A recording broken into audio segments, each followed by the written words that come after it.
Muy bien, empezamos cargando el SQL.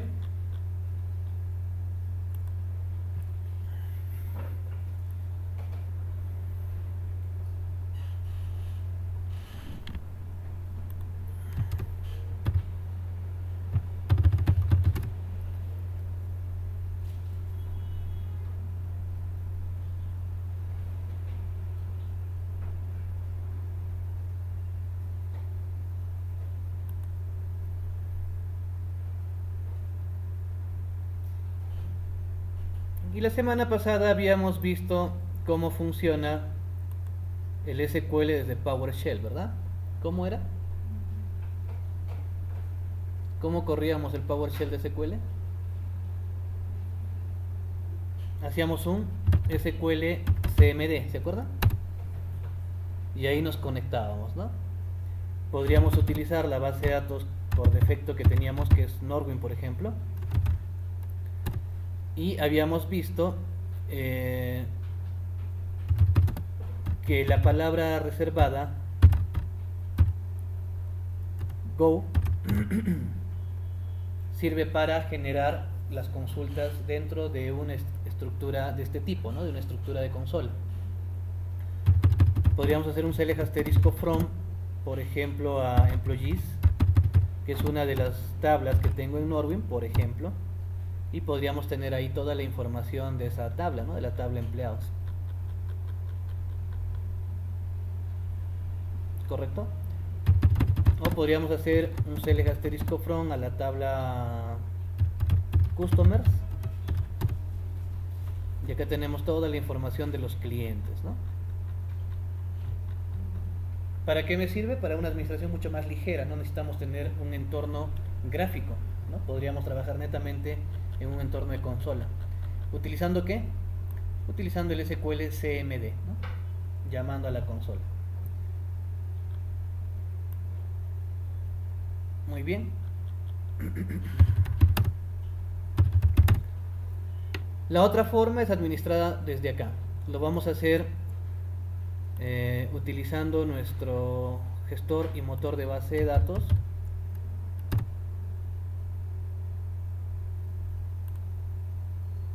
Y vamos a crear nuestra base de datos administrable, ¿no?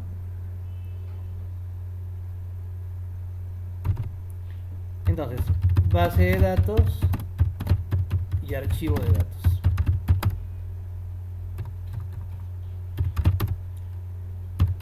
Vamos a crear una base de datos. Al momento de estar haciendo la sentencia create database, le vamos a poner prueba semana 2 o prueba sem2 con su archivo primario y el primario lógico, ¿no? El onPrimary, que es el archivo principal, que va a tener el nombre del archivo, la ubicación del archivo, su tamaño máximo,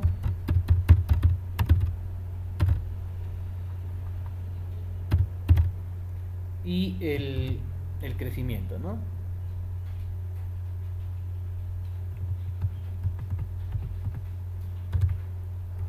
En el nombre voy a copiarle básicamente esto mismo, el mismo nombre que teníamos acá de la base de datos, y le voy a agregar la extensión o la palabra data.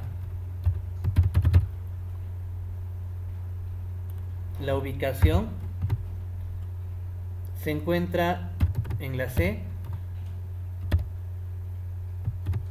en base de datos, que es la carpeta que habíamos creado, que está acá.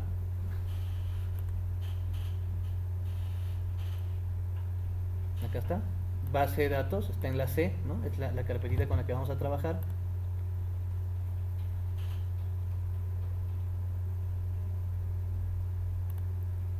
Y acá le colocamos el nombre del archivo, que puede ser la misma data, punto, la extensión MDF, porque es la parte física, ¿no?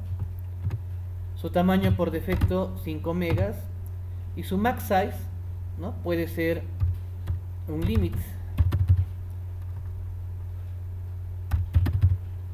es decir, que crezca todo lo que quiera, ilimitadamente, ¿no? Sin límites.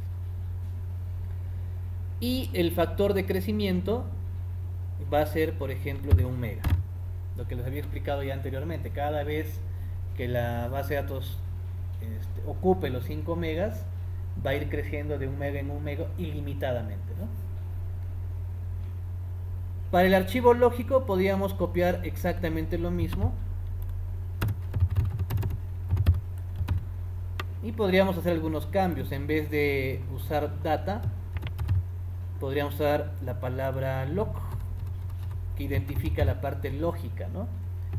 Y no olviden que la extensión acá es LDF, ¿no? Si acá es MDF, acá es LDF, la parte lógica. El tamaño más o menos a un 30% va a ser de 2 megas. Puede ser ilimitado. Y acá les había explicado que podría ser por tamaños en megas o por porcentajes, ¿no? Esa sería la forma de crear nuestra pequeña base de datos utilizando una estructura organizada y viendo la administración de los archivos primarios de nuestra base de datos. Dentro de podríamos crear archivos secundarios que luego los podamos a poder ir utilizando. Pero por ahora empecemos por acá. La base de datos de la semana 2 está creada, ¿no? Ya tenemos nuestra basecita de datos. Esto ustedes ya lo vieron la semana anterior.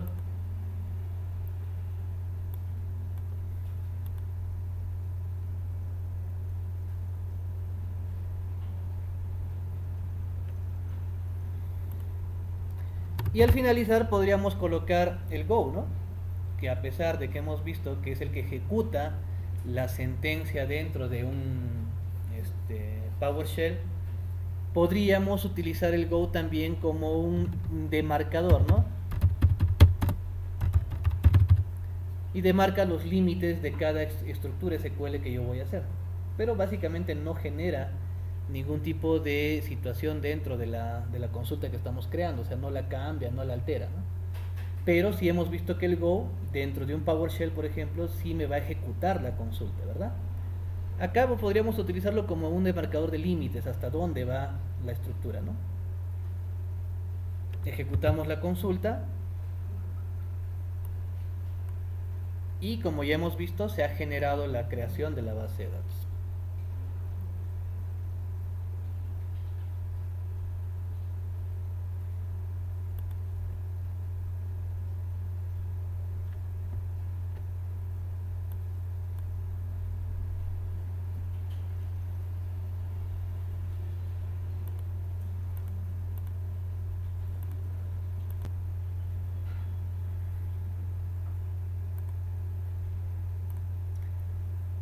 Vamos a utilizar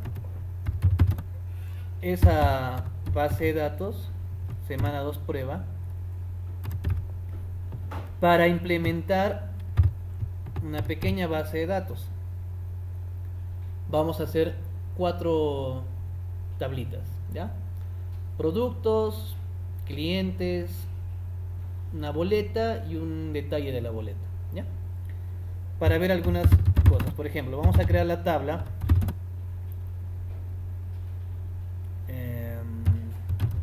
clientes. Vamos a crear la tabla productos.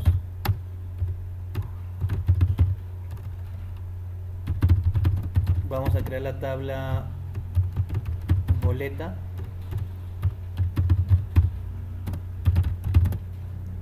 Y vamos a crear la tabla boleta detalle.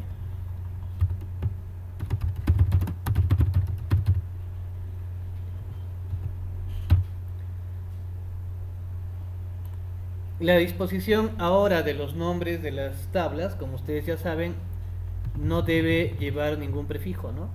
No debemos utilizar T o T subguión, ¿no? No debemos utilizar ningún prefijo. Solamente nombres claros que identifiquen a la información que se guarda y además pueden estar en plural o en singular. No hay ningún problema. Antes se decía que solamente se podía trabajar tablas en singular, ¿no? Por ejemplo, cliente. Ahora no, ahora la convención es que se puede utilizar tanto plurales como singulares. La lógica, según convención, es que se almacenen en una tabla varios clientes, ¿no? Entonces por eso se puede usar en plural o en singular, ¿correcto? ¿Puedo utilizar nombres separados en SQL? Sí, sí se puede, ¿verdad? Puedo utilizar los famosos corchetes que me permiten agrupar nombres separados, ¿no? La idea es que el nombre identifique plenamente a todo lo que está dentro de la tabla, ¿correcto? Entonces no es una buena práctica hacer esto, ¿no? Juntarlo o ponerle subguión, no. De preferencia utilizamos boleta de detalles como está acá, separando los nombres del objeto utilizando corchetes, ¿correcto?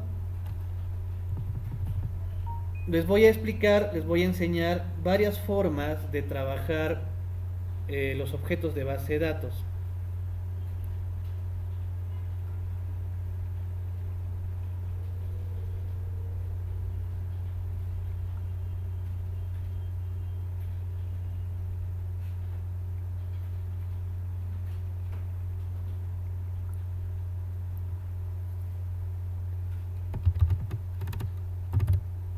Para los clientes, ¿no? Por ejemplo, para los clientes vamos a trabajar, según la convención que habíamos visto la semana pasada, un código de cliente, un nombre de cliente, por ejemplo una dirección de cliente, y podríamos tener el teléfono. Como recuerdan, nuestra convención dice tipo de dato al principio, ¿no? Un identificador, el que ustedes prefieran, no hay ningún problema. El nombre de la tabla a la que corresponde esta columna y el nombre que identifique, ¿no? Que identifique plenamente a la columna. ¿Ok? Entonces acá tengo un tipo de dato que va a ser entero, ¿no? Quiero que sea un entero, un nvarchar, podría ser por ejemplo de 50 para el nombre, un nvarchar de 60 para la dirección, y por acá podríamos tener un entero para el teléfono.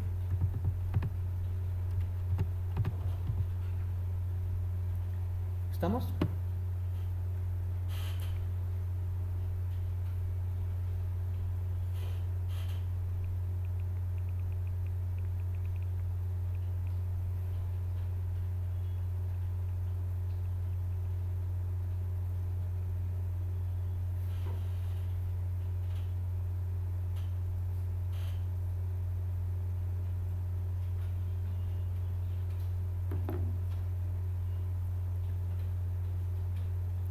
Entonces, habíamos visto el tema de pesos, ¿recuerdan?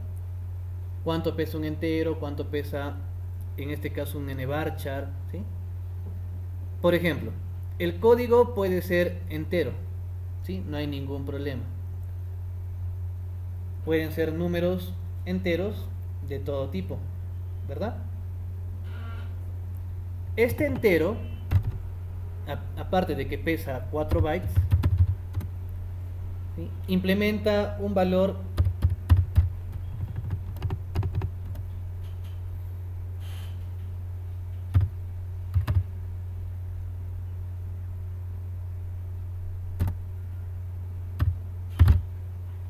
más o menos así.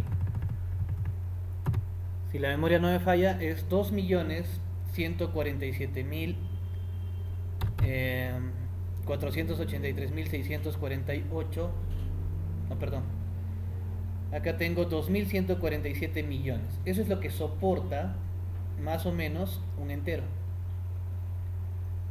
Entonces, el teléfono, el celular, podría utilizar un entero, ¿no? Por ejemplo, un teléfono celular, ¿cuántos números tiene? 9, ¿verdad? puede ser un teléfono así, ¿correcto? 9 dígitos. ¿Estos 9 dígitos estarán contemplados dentro del entero? Sí. Entonces es una buena práctica manejar un entero para un tipo de dato, teléfono, por ejemplo, ¿no? ¿Se entiende? Pero tenemos otros tipos de datos. Por ejemplo, podríamos trabajar con un small int. Un small int más o menos almacena algo así como unos 33.000 números, es decir, números de 5 dígitos. ¿Sí? Podríamos tener un tiny int.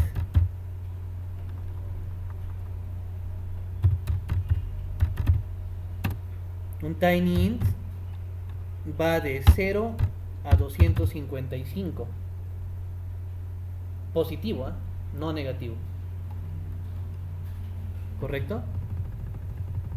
Entonces podemos tener un small int, podemos tener un tiny int, y también tenemos uno más grande que es el big int.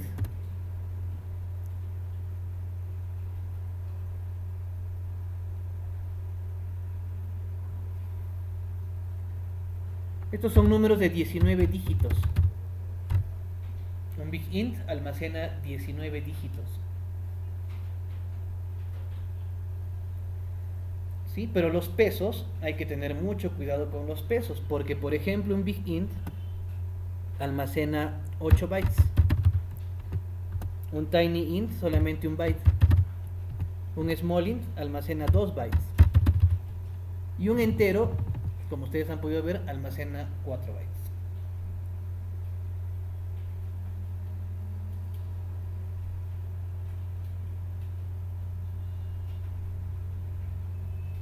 ¿Correcto?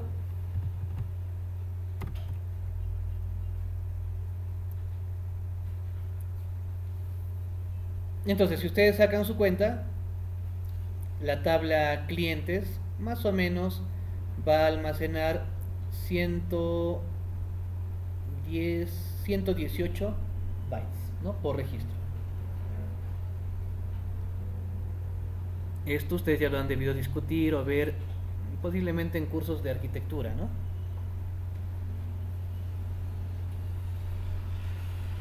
Muy bien, hasta acá tenemos nuestro código de cliente, nombre del cliente, dirección y el teléfono. En los productos podríamos tener igual un entero prod código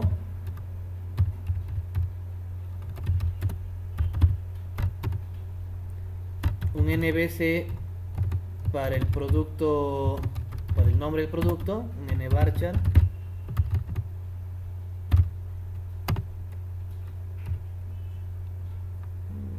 y eso es básicamente lo que podríamos tener, ¿no? Y un stock, por ejemplo, ¿no? Podría ser un decimal, producto stock, que podríamos trabajar con un decimal 8,2. Como ustedes saben, 8 enteros, 2 decimales, ¿no? El decimal.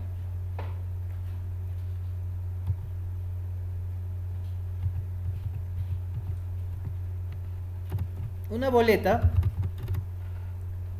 se podría implementar con un entero boleta código, el número de la boleta, también de tipo entero.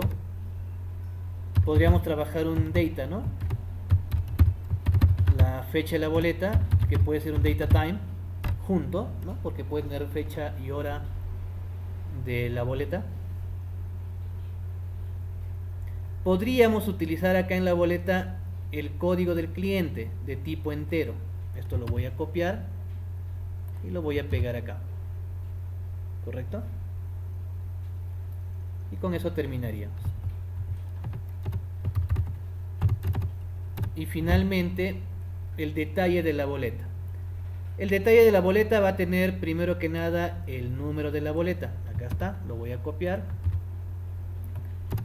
Luego voy a utilizar el código del producto. Acá está. ¿Qué más podría tener el detalle de la boleta? Vamos a utilizar, por ejemplo, un money, una moneda, para hacer un bol detalle precio unitario de tipo moneda. Podríamos tener un decimal, podría ser un decimal, cantidad decimal de 8.2 o 8,2, 8 parte entera, 2 decimales. Y finalmente podríamos tener una moneda que identifique al importe, lo que se va a pagar por cada ítem, ¿sí? Pero acá voy a hacer una columna calculada.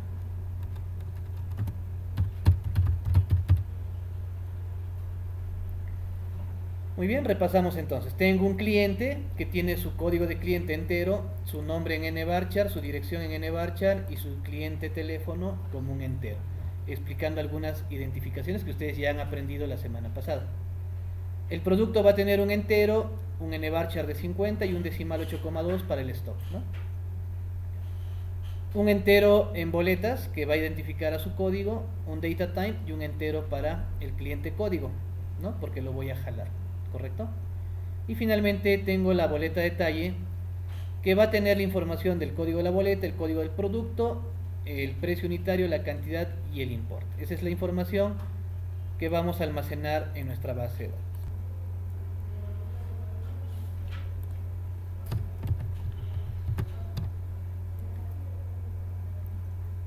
En esta tabla, que ya tiene algunas restricciones, debo formalizar la llave primaria.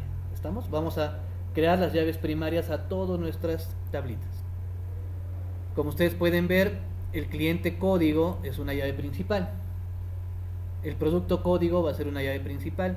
La boleta código va a ser una llave principal. Y la boleta código y el producto código de la boleta detalle va a ser una llave foránea. Lo primero que tengo que indicar es lo siguiente. Vamos a crear todas estas tablas. Antes que se me olvide, la columna calculada, si yo tengo el precio unitario y la cantidad, ¿cómo sería el importe? La multiplicación, ¿verdad? Precio unitario por cantidad, ¿sí? ¿Estamos? Lo que se hace en una columna calculada sería esto, ¿no? Vamos a copiar.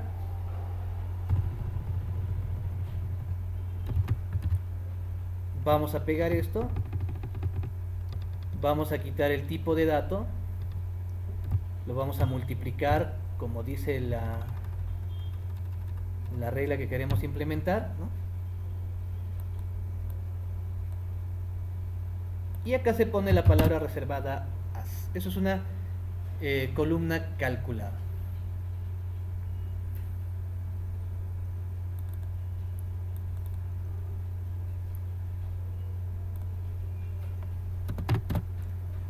Me facilita entonces la creación de cálculos para ya no estarlo haciendo, por ejemplo, desde mi aplicación, ¿no?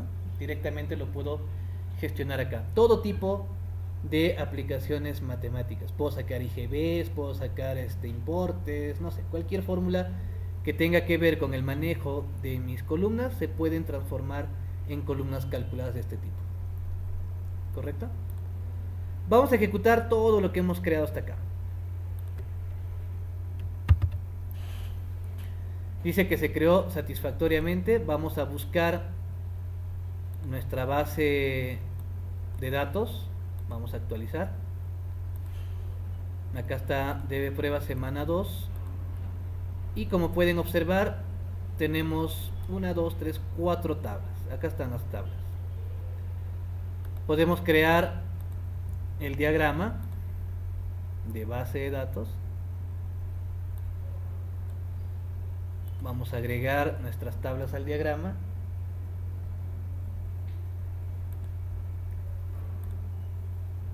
Y como pueden ver, tenemos 4 tablas que no tienen ningún tipo de relación, ¿sí?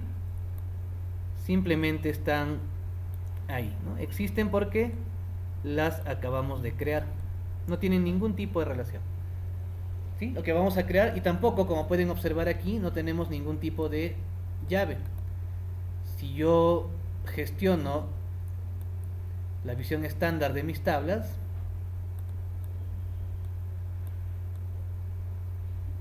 como pueden visualizar, no tenemos ningún tipo de llave primaria ni llave foránea, simplemente están las tablas ahí, ¿verdad? ¿Qué queremos hacer? Queremos esquematizar, según lo que hemos hecho en la pizarra, en ciertas relaciones con las que vamos a trabajar. Veamos entonces.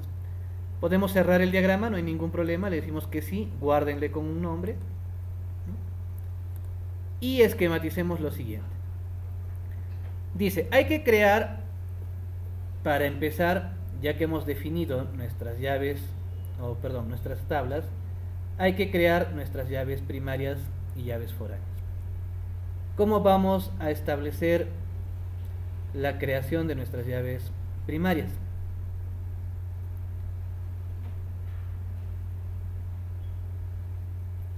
Se conoce como primary key, ¿no?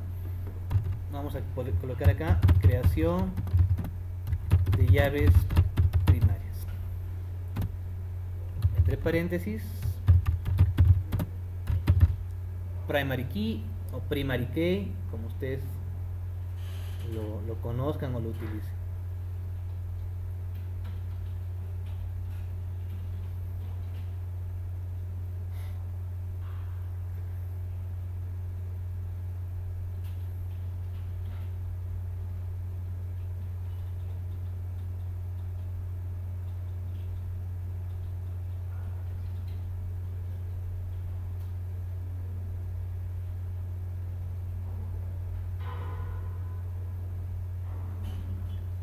¿Sí?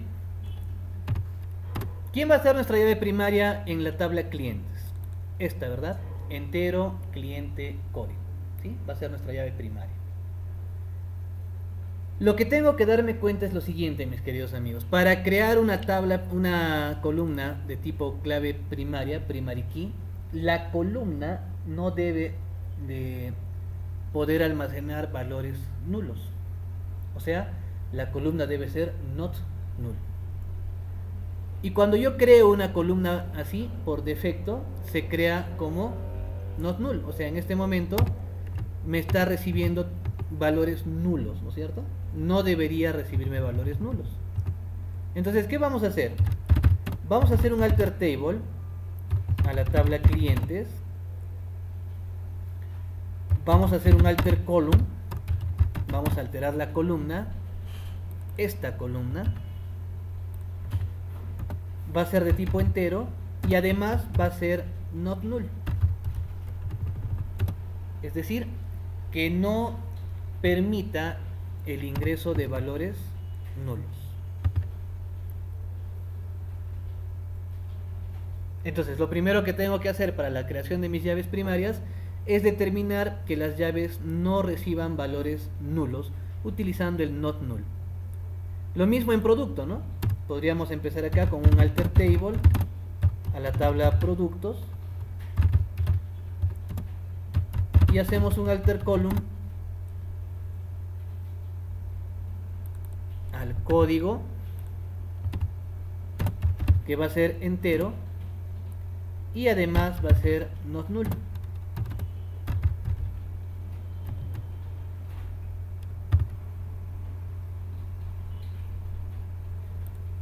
Igual para el tema de boletas, ¿no? A las boletas le hacemos un alter table a la tabla boletas, le hacemos un alter column. Esta es la columna que queremos alterar, va a ser entero y va a ser not null. Con estos ajustes básicamente tendríamos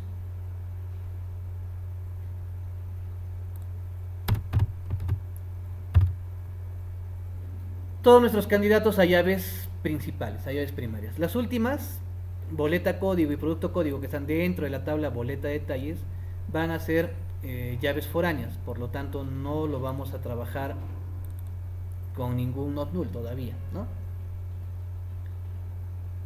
¿Listo? Lo primero que hemos hecho entonces es cambiar a las llaves principales a datos de tipo not null. ¿Correcto?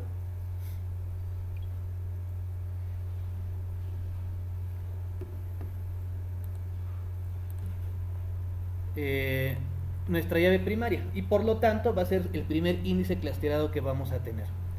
¿Qué es lo que tendríamos que hacer para esto? Habría que definir básicamente la tabla, la definimos o la alteramos, en este caso es clientes, y vamos a agregar un primary key.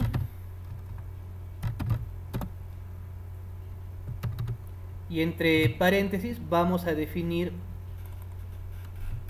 el código de cliente como llave primaria, ¿no? De esta manera. Así vamos a definir nuestra llave primaria. Como vuelvo a repetir, el SQL en este punto está determinando un índice agrupado. ¿Cuál va a ser? El DNI, ¿verdad?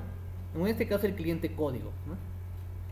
Pero si no fuera así, si yo no quiero que este sea clusterado, o sea agrupado, ¿qué le puedo decir? Simplemente non-clustered, ¿no? O no agrupado. Significa entonces que la definición de la llave primaria puede ser así, ¿no? Agregar una llave primaria clusterada, agrupada, ¿sí? Definitivamente está agrupada, va a ser un índice agrupado, ¿no? Doblemente, por decirlo así.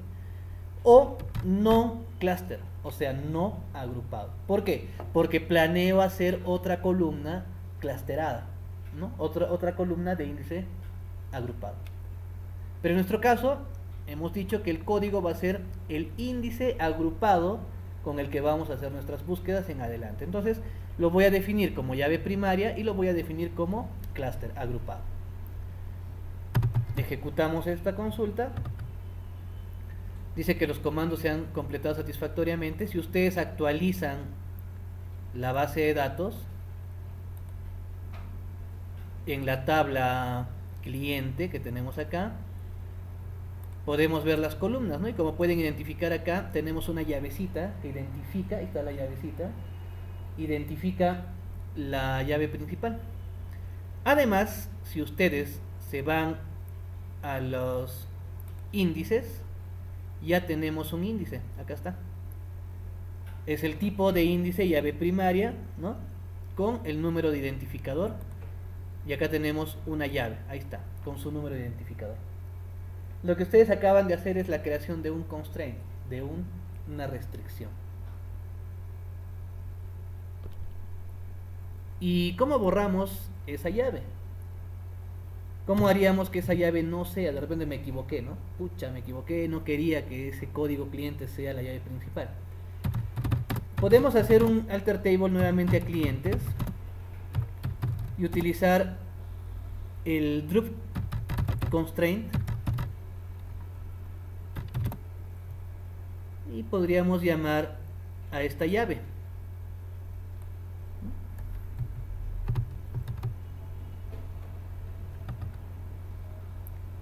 a la llave que tengo dentro del case, dentro de la carpeta case, así como lo estamos viendo acá.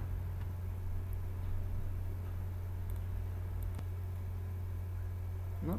Aquí en la tabla productos también podríamos crear nuestra llave principal. Agregamos una llave primaria, que en este caso va a ser el código del producto.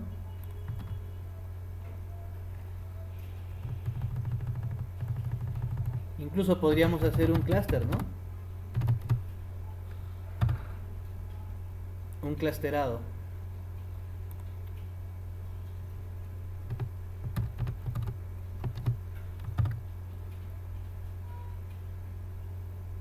La boleta también podríamos hacer un alter table a boletas y agregar un primary key.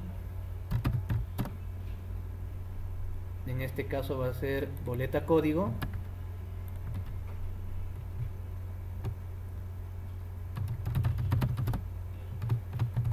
Clusterado.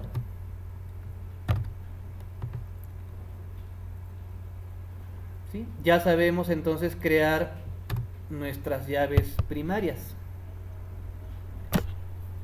Ahora el detalle va a estar en la creación de las llaves secundarias, ¿no?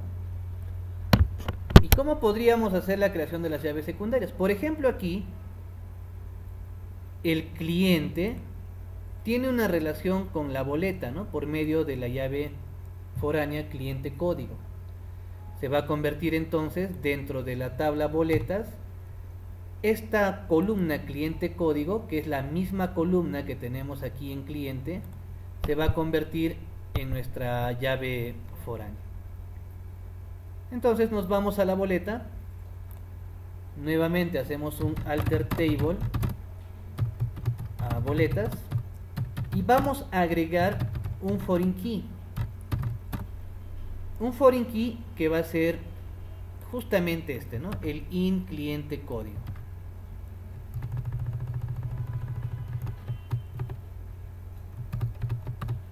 Y se hace la referencia. ¿De dónde viene? Viene de la tabla clientes, ¿no? Referencias clientes. Con esta estructura estoy creando mi llave foránea, mi foreign key, para hacer la relación entre boletas y clientes. Ahí se están relacionando boleta con clientes. Dentro de la estructura de mi tabla también puedo ver, por ejemplo, acá, boleta y producto, ¿no? Acá está, boleta código y producto código van a ser llaves foráneas de la tabla boleta detalles. Entonces podríamos hacer lo siguiente, hacemos un alter table.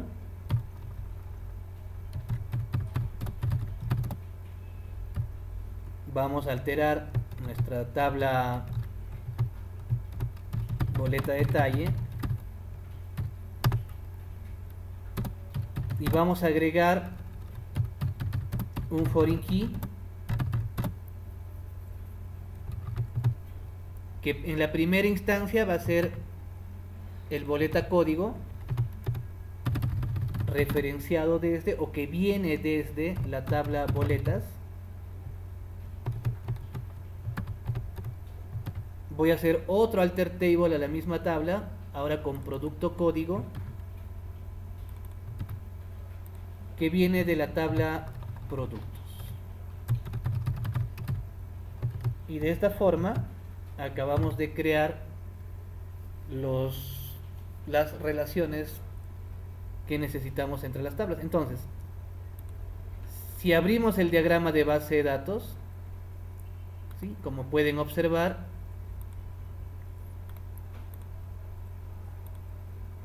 ya tiene las relaciones que he establecido, ¿no? Ahí está. Productos, boletas, clientes. Acá tenemos el identificador, como pueden apreciar, el infinito, que significa muchos, y la llavecita, que significa uno. La relación es uno a muchos o muchos a uno, ¿no? Dependiendo del relacionador verbal con el que vayamos a trabajar. Muy bien, lo guardamos. Ya tenemos entonces toda la estructura de nuestra base de datos. Es la creación de tipos definidos de datos o tipos definidos por el usuario.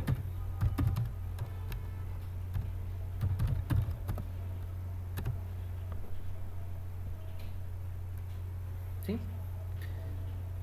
Por ejemplo, la tabla productos, ¿sí? Va a tener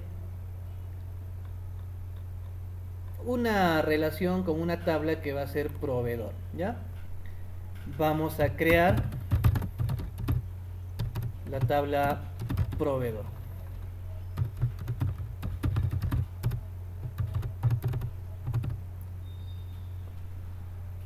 Y la tabla proveedor va a tener, para empezar, un entero,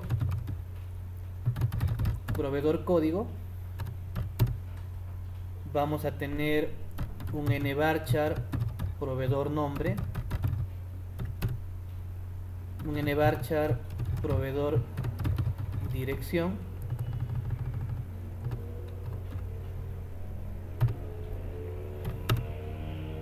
Y aparte podríamos tener también un entero proveedor teléfono. Sí, la misma estructura del cliente, por ejemplo, ¿no? Pero este es un proveedor de los productos. Voy a definirle nuevos tipos de datos, como por ejemplo, este va a ser el tipo de dato código, pero código proveedor. Este va a ser nom proveedor. Incluso podríamos hacer un estándar, ¿no? Code proveedor, non proveedor. Dir proveedor. Y finalmente tel proveedor. Estos son los code proveedor, non proveedor, van a ser los tipos de datos que voy a definir, ¿no? Van a ser mis tipos de datos definidos por mí como usuario de la base de datos.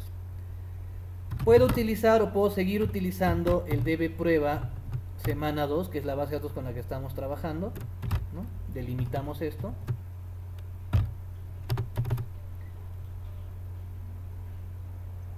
Y voy a utilizar el procedimiento almacenado sp add type o agregar tipo. Y voy a empezar por este tipo de dato que quiero crear, que va a ser un código de proveedor. ¿Sí? Ese es el nombre que le voy a poner, code proveedor. ¿Qué tipo de dato va a ser? Entre apóstrofes podríamos tener un código de proveedor, por ejemplo, de tipo char de 8, por decir algo, ¿no? Y como va a ser un código, debe ser not null.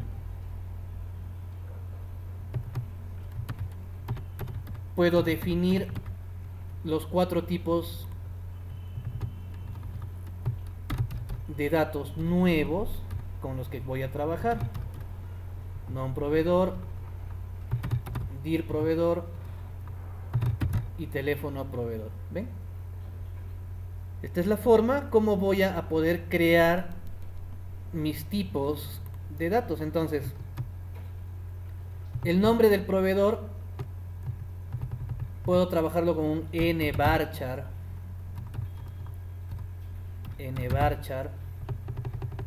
para un nombre, por ejemplo, de 50 caracteres.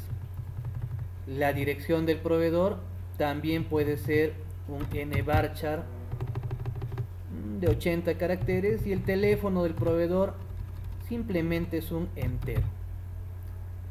Lo que estamos haciendo entonces es la creación de tipos de datos definidos por el usuario. Ustedes pueden definir cualquier tipo de dato con el que quieran trabajar.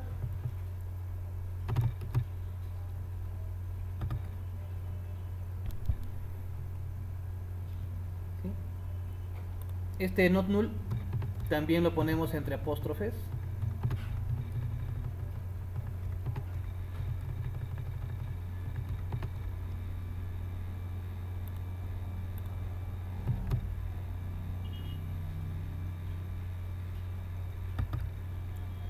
Ahí tengo el primer comando,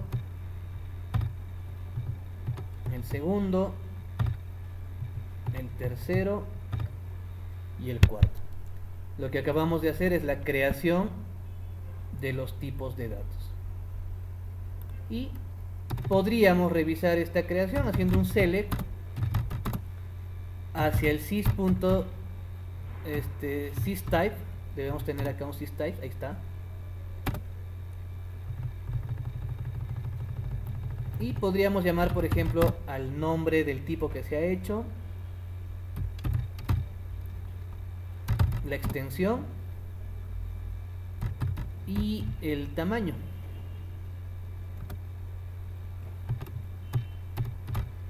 Definimos la separación.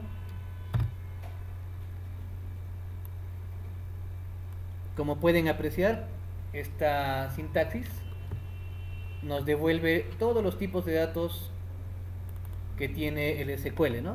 Ahí están los tipos de datos: imagen, textos, los time, los data time, ¿no? 5 bytes, 8 bytes.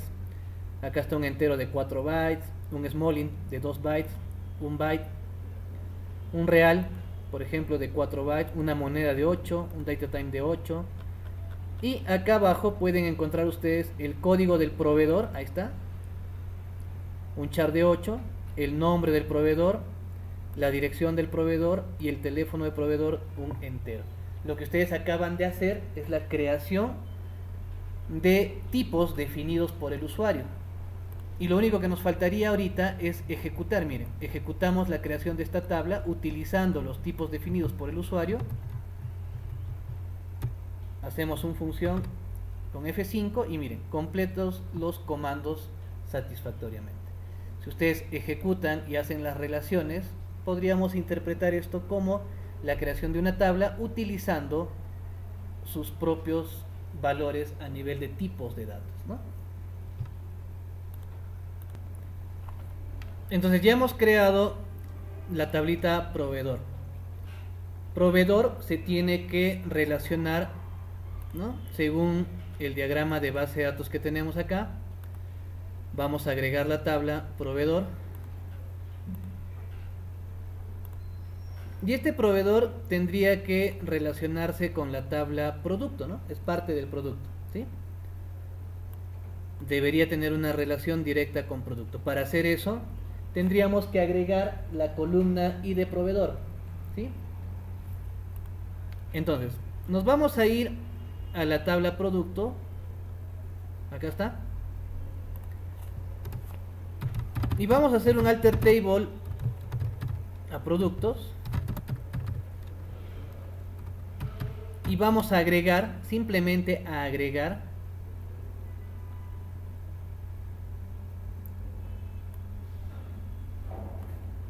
el código del proveedor.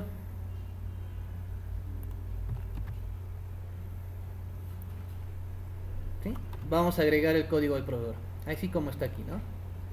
Vamos a agregar esta columna, proveedor código, y su tipo de dato es código proveedor. ¿Por qué lo reconocemos? Porque ya lo hemos creado dentro de la estructura de la base de datos con la que estamos trabajando. Entonces, si ejecutamos esta consulta, ¿qué acabamos de hacer? Acabamos de crear una columna más a producto. Fíjense, si hacemos un select asterisco from a productos, como pueden observar, tengo código de producto, nombre de producto, producto esto, y acá está el código del proveedor. ¿Para qué hemos hecho este código de proveedor? Para convertirlo en llave foránea, para relacionarlo con el proveedor. Entonces, ¿qué tendríamos que hacer?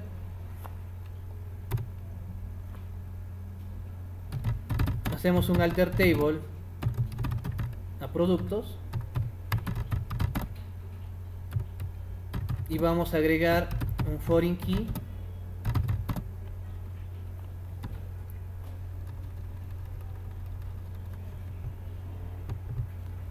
¿sí? Va a ser una llave foránea y viene de la tabla proveedor, ¿no?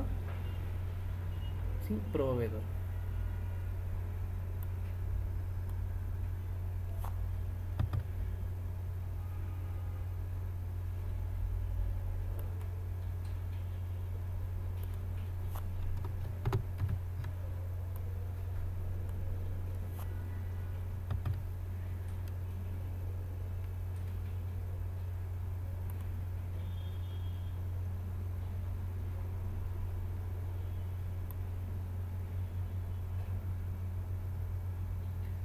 Acá, por ejemplo, dice, ojo, dice, no has definido una tabla, o perdón, una llave primaria.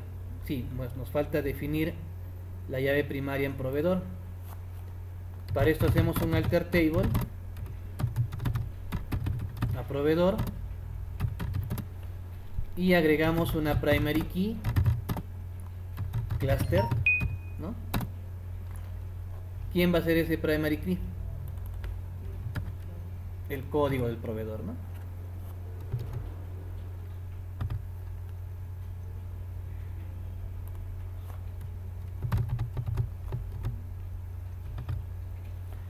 Ya está definida su llave principal y ahora sí se puede generar la llave foránea para producto proveedor. De tal manera que si actualizamos nuestro modelo,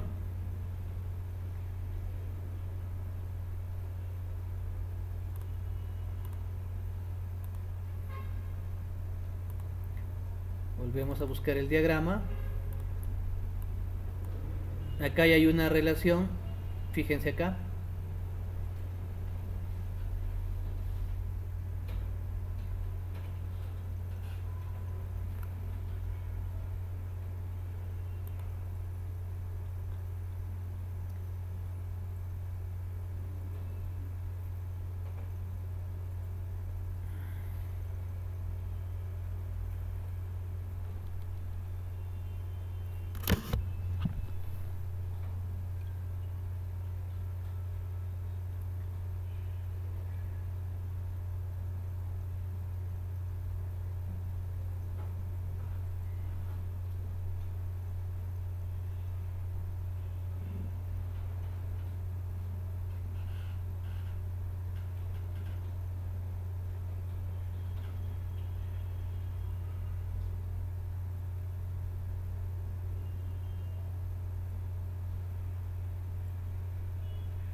Acá está productos. Voy a agregar, voy a hacer un alter table.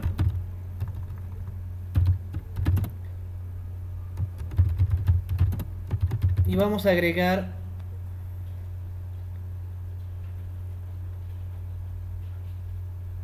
esta columnita de acá, ¿no? La vamos a copiar y la vamos a pegar. Estoy agregando, ¿no? Ya eso lo hemos hecho en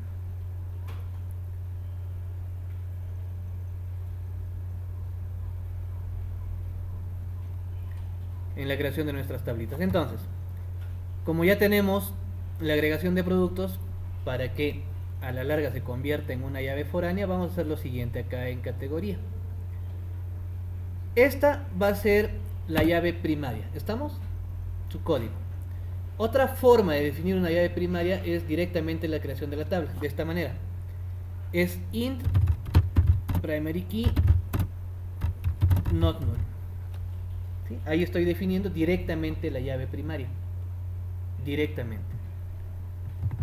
Y además voy a utilizar un tipo de dato llamado identity. O tipo de dato identidad. Y va a tener esta estructura, ¿no? Identity 1,1.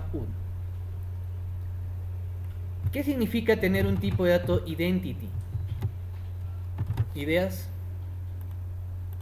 ¿Sí? Acabamos de crear la categoría y voy a agregar la tabla. Acá está la tabla categoría. Esa tablita categoría, ¿con quién se tenía que relacionar? Hemos dicho que lo vamos a relacionar con producto, ¿no es cierto? Muy bien. Entonces, por acá va a estar el producto, acá está su proveedor y acá está la categoría.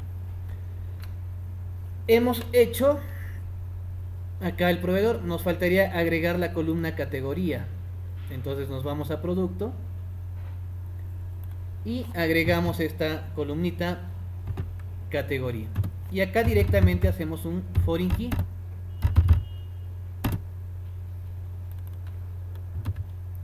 A la misma columna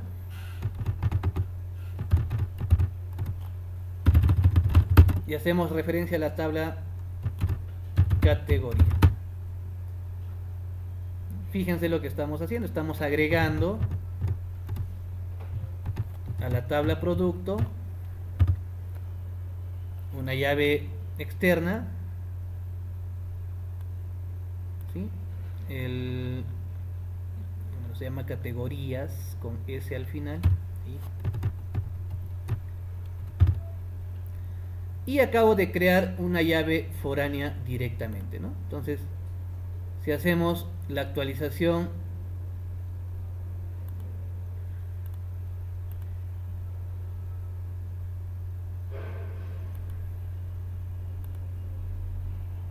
de nuestro diagrama,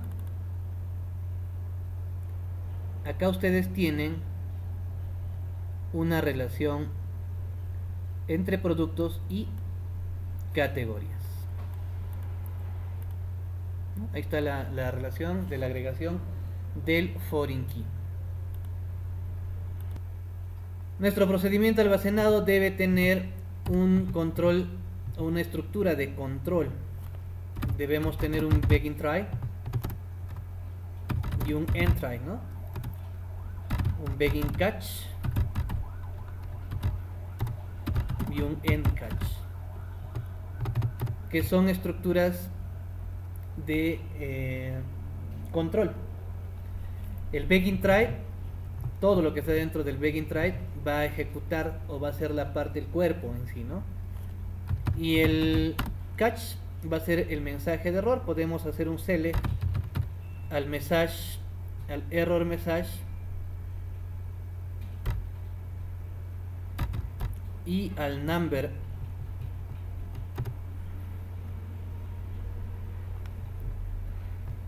Entonces podríamos visualizar el mensaje de error y el número de dicho mensaje. Esta es la forma correcta de implementar un procedimiento almacenado. De tal manera que cuando nosotros ejecutamos nuestra estructura, hacemos un execute al USP restablecer boletas, ¿no? Entonces vamos a hacer una eliminación acá. Vamos a eliminar nuevamente el icores 1003 y llamamos al número, ¿no? Que es el valor que está esperando o el parámetro que está esperando el procedimiento almacenado. ¿Sí? Todo está ok.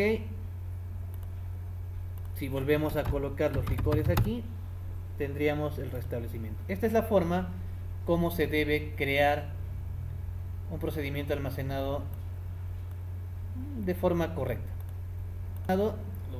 Aquí está. En el DBW semana 2, acá está. Acá están todas las tablas que hemos creado. Y existe una carpetita que se llama programación. Acá está. Y en programación tenemos los dos procedimientos almacenados. Los procedimientos almacenados del sistema, que en algún momento les he mostrado. Y acá, como pueden ver, están los procedimientos almacenados del usuario. Por eso es que le hemos puesto un USP. ¿Para qué? Para no chocar con el SP que viene del sistema, ¿no es cierto? Entonces, para no chocar con el SP, le aumentamos el USP. Si es que desean utilizar el user, ¿no? User Store Procedure, procedimiento almacenado, ¿no? Como ustedes pueden apreciar, este procedimiento almacenado que acabamos de crear no tiene absolutamente nada, simplemente nos está mostrando una hojita, ¿ven? Es como una hojita que tiene letritas supuestamente, es su icono, ¿verdad? Este procedimiento almacenado no está protegido. ¿Y qué significa estar protegido? Por ejemplo, podría entrar un hacker, ¿no? Y hacer un sp helptext a nuestro USP.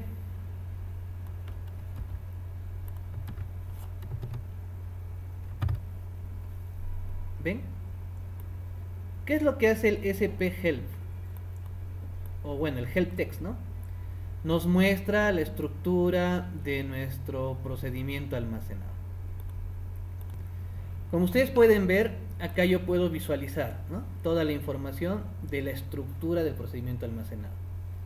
Entonces, una vez que se ha creado el procedimiento almacenado, podríamos hacer un alter para alterar, ¿no? Porque ya se ha creado ese procedimiento almacenado. Y podríamos utilizar la palabra with en encryption.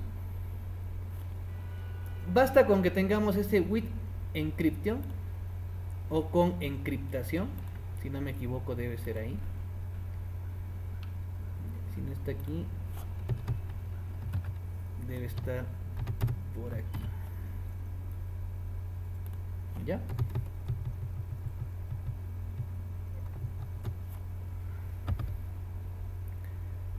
Basta que yo le aumente a mi procedimiento almacenado esta sentencia, with encryption. Antes el procedimiento almacenado estaba como un icono normal, ¿no? Parecía un documentito normal.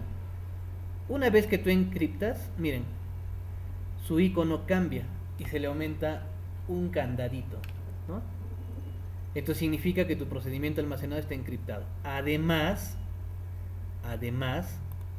si ustedes mandaran a hacer nuevamente el SP Help Text, dice, el texto está cifrado. De esta manera,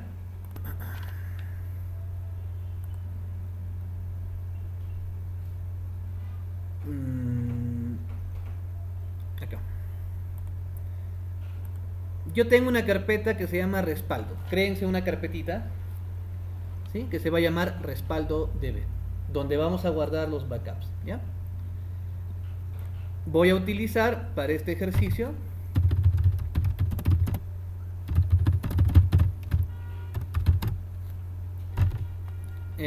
Norwin, que creo que todos debemos tener la base de datos Norwin, ¿verdad?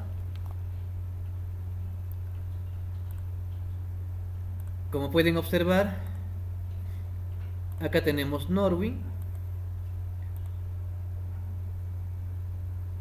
y acá están las tablas. Voy a hacerle mención a la tabla Employees, fíjense. La tabla Employees tiene 9 registros, ¿correcto? 9 registros. Entonces lo que vamos a hacer es crear un backup de Norwin, ¿sí? Recuerden, el primer backup de mi base de datos es full. El primer backup que vamos a crear es full. Y los demás backups van a ser diferenciales. Basta que tengamos un primer backup full y ya no necesito hacerle backup full a cada rato.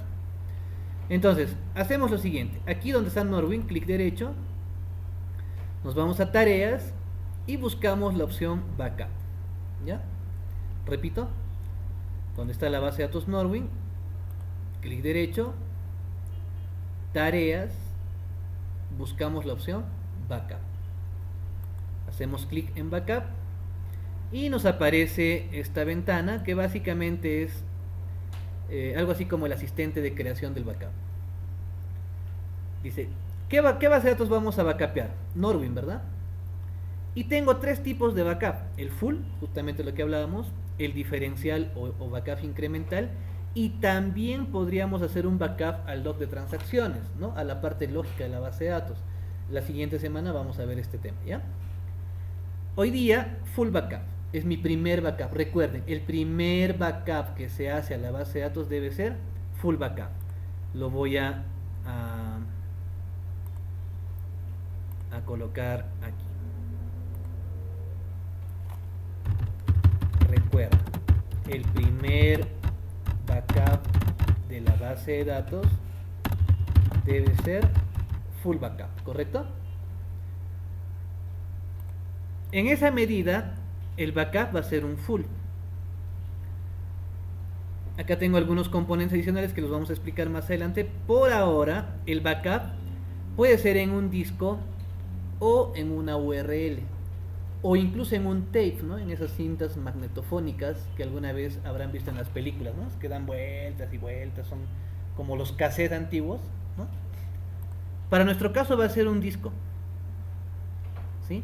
Y cualquier cosa que esté aquí debajo vamos a remover, lo vamos a eliminar. Tiene que estar así vacío. ¿Para qué? Para que yo gestione el dispositivo de backup. Puede ser un USB, puede ser un disco externo, puede ser cualquier tipo de dispositivo. Y lo vamos a agregar. ¿Sí? Todos estamos hasta ahí, ¿verdad? Entonces mi backup va a ser un disco y vamos a agregar el dispositivo. Donde dice file name, que es la ubicación del archivo, vamos a buscar el archivito que acabamos de crear, que en este caso se llama respaldo, ¿no? Ahí es donde queremos crear el backup. Y le vamos a poner el nombre. BKP subguión de backup Norwin subguión 2017 10-14. Es la fecha, ahí está. Subguión 19-13, que es la hora en la que se está haciendo el backup. Es importante, jóvenes, siempre manejar fechas y horas de los backups que se están haciendo. ¿Correcto? Y lógicamente voy a tener un punto back, ¿no? Que es la extensión del archivo backup. Entonces acá le estamos poniendo el punto back como extensión del archivo, ¿no? Repito, hemos ubicado el lugar donde se va a generar el backup y le estamos poniendo el nombre junto con la fecha y la hora que se está creando el backup. Le damos OK, nos muestra la liga, le damos OK y ya se ha creado, ahí está, la distribución del backup, full backup. Podemos revisar algunas opciones como el media option, que lo vamos a ver más adelante, o el backup option, ¿no? Todo está como debe estar, solamente en general, de una manera muy general, se está creando esta información. Le damos OK y dice, la backup de la base de datos Norwin se completó satisfactoriamente. O sea, acabamos de crear un backup de nuestra base de datos Norwin. Le damos OK y podemos revisar en respaldo que tenemos, ahí está el backup, ¿sí? Un backup cuyas características son de aproximadamente unos 6 megas, ¿no? Vamos a ver ahí las propiedades del archivo. Ahí está, 6.83 megas es lo que pesa mi backup. Entonces imaginan si yo haría un nuevo backup, un nuevo full backup, me voy a tirar ¿cuánto? Otros 6 megas, ¿no? ¿Qué vamos a hacer ahora? En la tablita employees, en la tablita empleados, vamos a agregar un nuevo registro, ¿correcto? Un nuevo registro. Vamos a poner acá, voy a poner mi nombre, ¿sí? Ustedes pueden hacer lo mismo.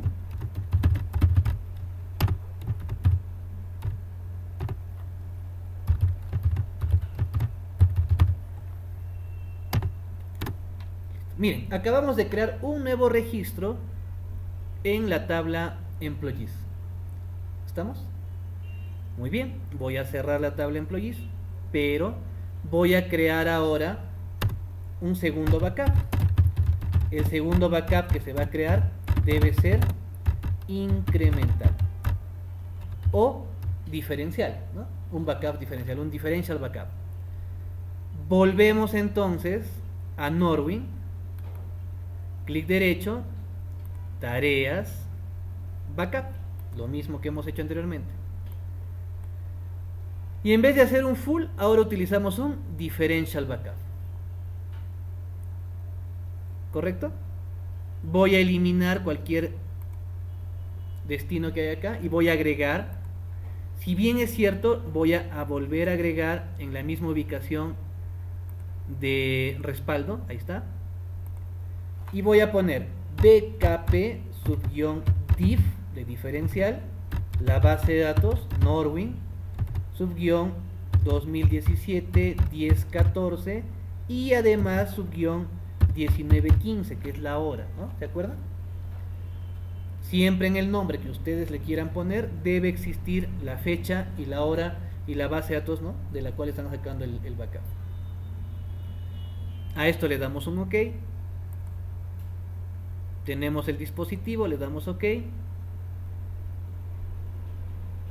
Y finalmente le damos OK. Dice, se completó satisfactoriamente. Si se dan cuenta, incluso ha sido mucho más rápido, ¿no? Mucho más rápido que el anterior. ¿sí? Y si revisamos, acá está, miren, solamente pesa 918 KB, ¿no? Es lo único que tenemos acá, 918 KB de un registro, ¿eh?, que se ha generado. ¿Se entendió?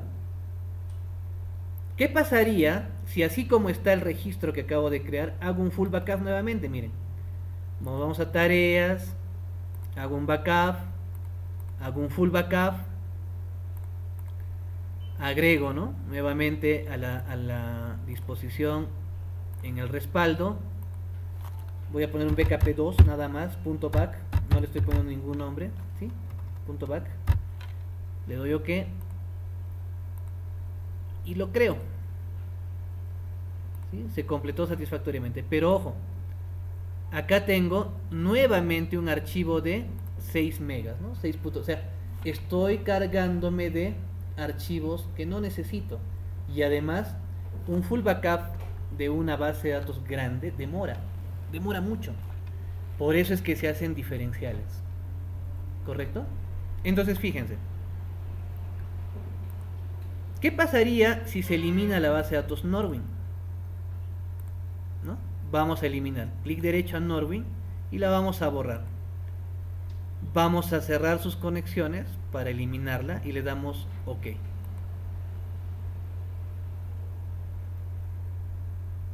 Bien, acabamos de eliminar Norwin. Si actualizamos nuestra base de datos, tenemos un error de base de datos. No está Norwin, dice, ¿no? Entonces voy a cerrar y a guardar nuestra query. Semana 2, consultas SQL. ¿Ok? Ya está guardada las consultas que hemos creado. Esta de acá también la vamos a guardar.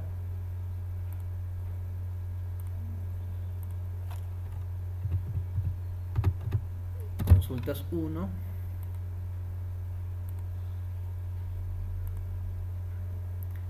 Estoy cerrando la base de datos. Recuerden que tenemos un backup y un diferencial.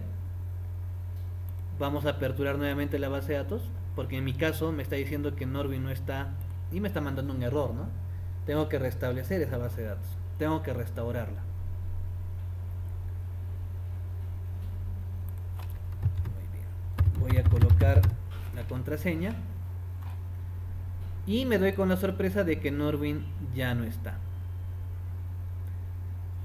¿Qué tenemos que hacer? Restablecerlo, ¿verdad? Entonces, clic derecho en base de datos y me voy a Attach, restablecer. ¿Sí?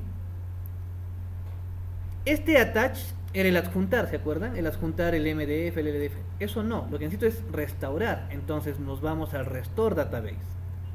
Tengan mucho cuidado. El Attach restablece archivos físicos o lógicos, mientras que el Restore hace una restauración de la base de datos desde un backup, ¿ya? Mucho ojo con eso.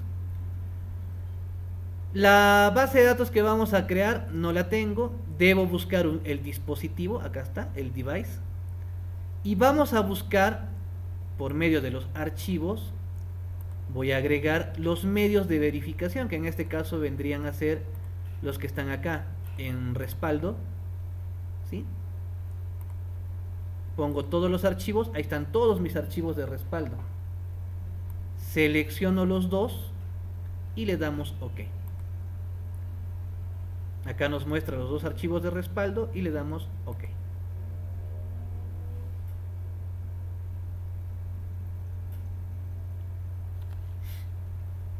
Vamos a esperar.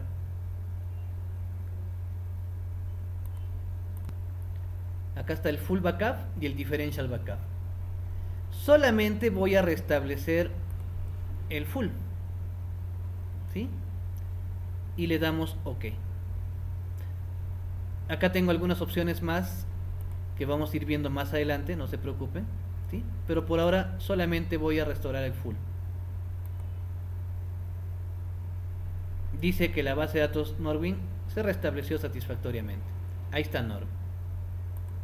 Pero resulta que solamente hemos restablecido ¿qué? El full backup. Cosa que si yo busco a mis empleados, solamente deberíamos tener que 9 empleados, ¿se acuerdan? Ahí están los 9 empleados. ¿Y se acuerdan del registro que yo hice al final, antes de sacar un nuevo backup diferencial? Debería aparecer, ¿verdad? Entonces,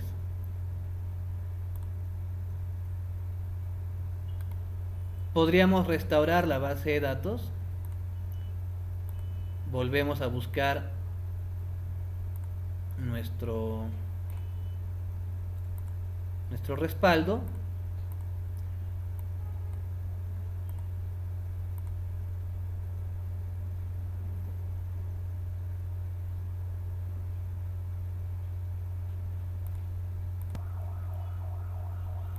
Seleccionando los dispositivos.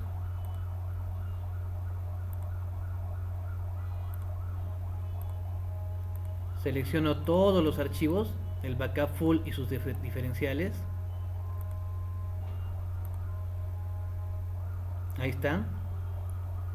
Lógicamente se seleccionan todos los archivos de backup y le damos OK. Lo que está haciendo en este momento nuestra base de datos es restablecer Norwin desde su full backup y además ha restablecido todos los diferenciales, porque si yo reviso esta tabla, aquí está el último registro que hemos hecho.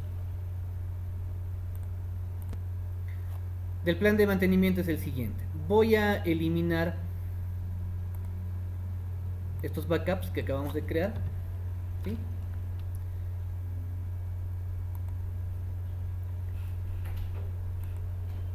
Y voy a crear un primer full backup de Norwin, el primero, ¿no? Me voy a las tareas, genero el backup. Acá está el full backup de Norwin. Restablecemos, ¿no? Removemos el dispositivo y vamos a crear un nuevo dispositivo. Recuerden, el primer backup que se va a crear de la base de datos siempre debe ser un full backup. Entonces voy a poner full subguión Norwin, solamente estoy poniendo un nombre cualquiera, 2017 10:14 y la hora 19:32. Punto back, ¿no? Es la extensión. El nombre no interesa, pero tengo que identificar la base de datos y tengo que identificar la hora y la fecha, eso sí, ¿no? Le damos OK, se establece el dispositivo. Y por ahora, porque vamos a revisar toda esta ventana, no se preocupen, creamos el backup. Como ustedes pueden ver, se ha creado el backup. Pero el diferencial, ¿no? Porque el diferencial se hace a cada rato, ¿verdad? El diferencial lo tendríamos que estar creando manualmente cada hora, por ejemplo. Y no nos conviene, ¿no? Porque tendríamos que estar acordándonos y parando el sistema y todo. Entonces, ¿qué vamos a hacer? En administración, hay una carpetita que se llama administración. Aquí vamos a tener una carpeta que se llama plan de mantenimiento. ¿Sí? ¿Lo ubicaron? ¿Correcto? En administración tenemos planes de mantenimiento. Y vamos a hacer lo siguiente, hacemos un clic derecho y le vamos a poner aquí plan de mantenimiento en Wizard, ¿no? O asistente para plan de mantenimiento. ¿Lo encontraron? Repito, en administración, en la carpetita administración, tenemos el plan de mantenimiento, ahí clic derecho y usamos el asistente o Wizard, ¿no? Maintains Plan Wizard, ¿correcto? Y nos va a aparecer esta ventanita. Tenemos el plan de mantenimiento, le damos siguiente. ¿Sí? Nos pregunta, ¿cómo se va a llamar tu plan de mantenimiento? Entonces vamos a poner acá BKP diff, ¿no? ¿De quién? De Norwin. Y podríamos poner una descripción, ¿no?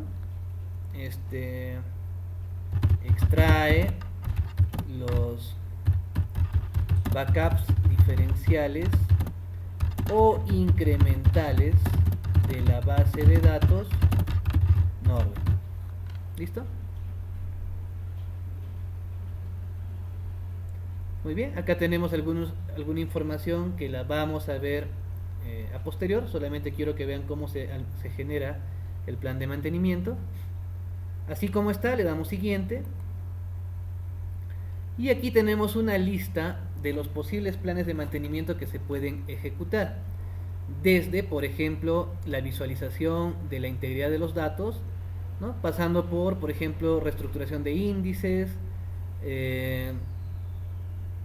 planes de limpieza y actualización de históricos. Acá están los backups, ¿no? O planes de mantenimiento de limpieza. ¿Qué es lo que queremos hacer? Queremos hacer un diferencial. Escogemos entonces la opción backup diferencial. Y este backup diferencial, ¿no? Que está acá, backup database differential backup, le damos siguiente. Es lo que vamos a hacer, es la orden ejecutar, le damos siguiente.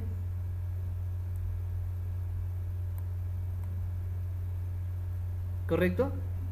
Diferenciales. ¿Qué bases de datos vamos a utilizar?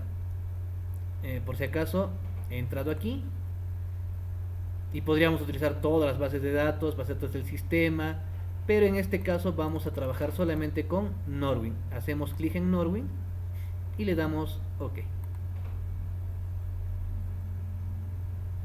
Muy bien. El backup se va a ir a un disco. ¿Sí? Estoy generando las bases de datos, backup de base de datos. Está muy bien. El destino. Acá, por ejemplo, se está creando esos backups en la carpeta backup, ¿no? Que está por defecto. Pero nosotros queremos cambiar esta carpeta para que se cree en respaldo, aquí. Y le damos OK. ¿Sí? Ojo, de los que estaba en general, estoy yendo a destino, ¿no? O destino, la ubicación de donde se va a crear el archivo. ¿Correcto? Tengo algunas opciones, por ejemplo, cuándo va a finalizar, cada cuándo se va a hacer. Acá tenemos alguna información, lo vamos a dejar así. Le damos siguiente. Nos va a enviar un texto, un reporte de lo que se acaba de generar. ¿Y dónde lo va a mandar? A una carpeta llamada log. Log es una carpetita del SQL, pero nosotros vamos a enviarlo también a respaldo, a la carpeta respaldo. Nos puede enviar por email. La próxima semana, vuelvo a repetir, vamos a configurar los emails de la base de datos, ¿ya? Siguiente. Y con esto terminamos. Si todo está bien configurado, el asistente va a ejecutar todas las tareas.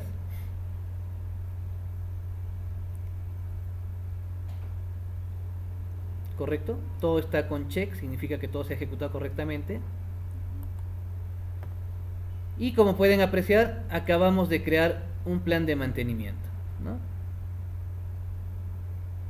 Le hago doble clic y lo aperturo. Así se ve el plan de mantenimiento.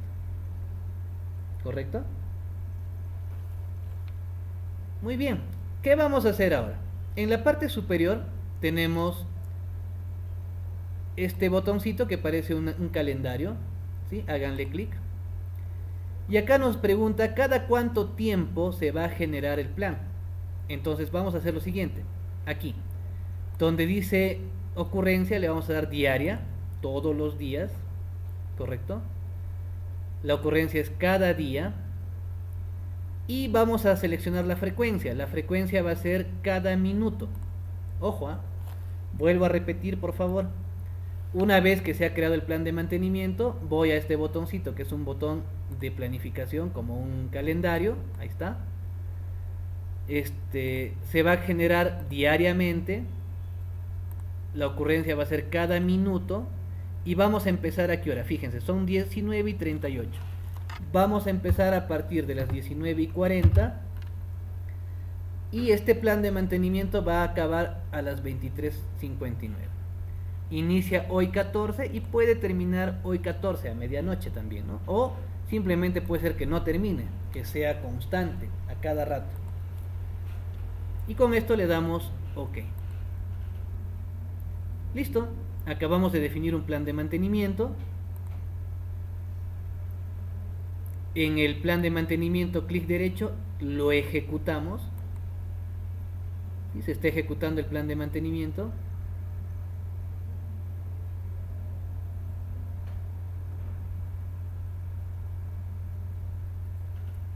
Perfecto. Y ahora vamos a ver que en esta carpeta respaldo, cada minuto se va a generar un nuevo backup diferencial de la base de datos. Actualmente son 7:39. Voy a esperar hasta las 7:40, que es cuando se inicia el plan de mantenimiento.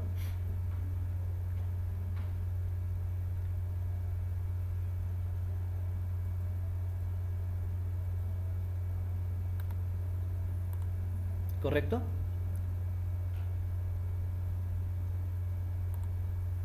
Y vamos a revisar archivos de programa, SQL Server.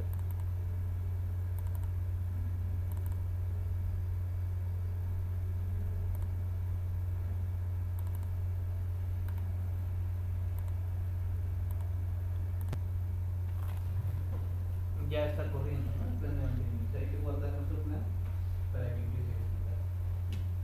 Entonces voy a ayudar. Este plan se debe ejecutar cada minuto. Como pueden ver ahí, tenemos el primer backup que ha generado el plan de mantenimiento. Y 46 debe aparecer el segundo backup, y así cada minuto se va ejecutando nuestro backup.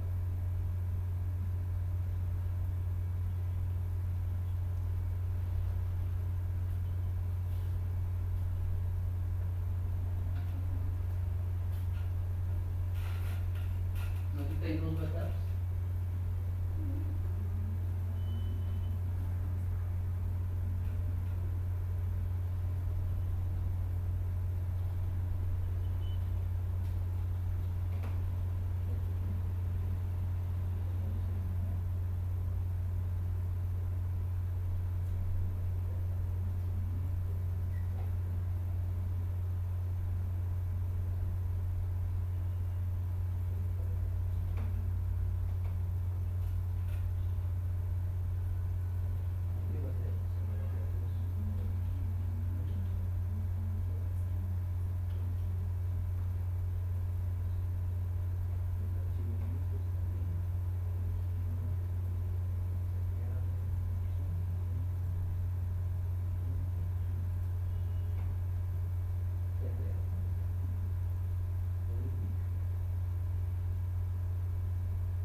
como pueden observar, en mi plan de mantenimiento ya se han armado 2, 4, 6, 8 backups diferenciales, ¿no?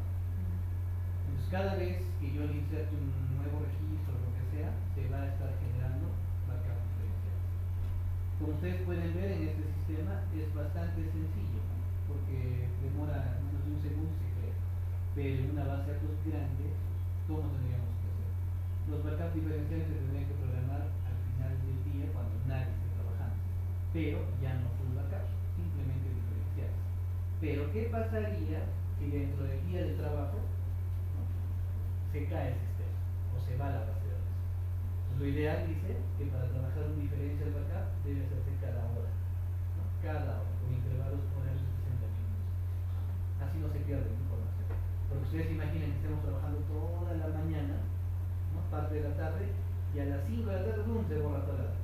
¿Qué haríamos? Hemos perdido todo el día, ¿no? Solo tendríamos información del día anterior. Entonces dice que los diferenciales se pueden trabajar cada hora mediante un plan de mantenimiento. ¿Ya? Si sus planes de mantenimiento no están corriendo a pesar de que hemos hecho todo lo que estamos haciendo, no está mal. Simplemente es porque las configuraciones pueden estar mal hechas.